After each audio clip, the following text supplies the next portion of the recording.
ഈ പ്രീമിയർ ലീഗിൽ കുറേ കാലങ്ങളായിട്ട് പഠിക്കൽ കൊണ്ടുപോയിട്ട് കലോടക്കുന്ന ടീം ഏതാണെന്നറിയോ നിങ്ങൾക്ക്? അത് ആഴ്സണലാണ്. കഴിഞ്ഞ ഒരു സീസണിന് മാറ്റി നിർത്തി കഴിഞ്ഞാൽ ബാക്കിയുള്ള 3 സീസണിലും Arsenal second പ്ലേസാണ്.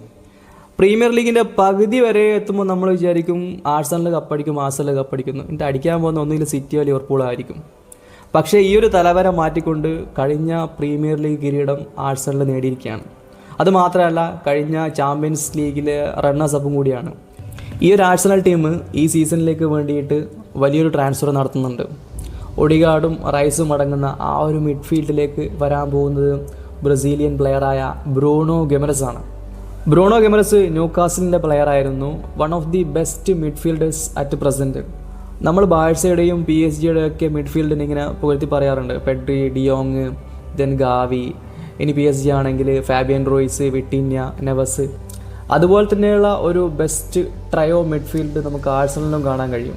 Rice, Odegaard, then Bruno Guimaraes. ആഴ്സണലിൻ്റെ ഒരു ഡിഫെൻസീവ് ടാറ്റിക്സ് ആണ്. കഴിഞ്ഞ സീസണിൽ നമ്മൾ കണ്ടതാണ്. ഒരു ബോൾ ഹോൾഡ് ചെയ്ത് പൊസഷൻ ഗെയിം കളിക്കുന്ന ഒരു ടീമല്ല ആഴ്സണൽ. ഇനി ബ്രൂണോൻ്റെ വരവോട് കൂടിയിട്ട് മിഡ്ഫീൽഡ് കുറച്ചുകൂടി ശക്തമാണ്. അപ്പം ഇനി ആ ഒരു ടാറ്റിക്സിൽ എന്തെങ്കിലും മാറ്റം ഉണ്ടാവുമെന്ന് നമുക്ക് ഈ ഒരു സീസണിൽ നോക്കാം.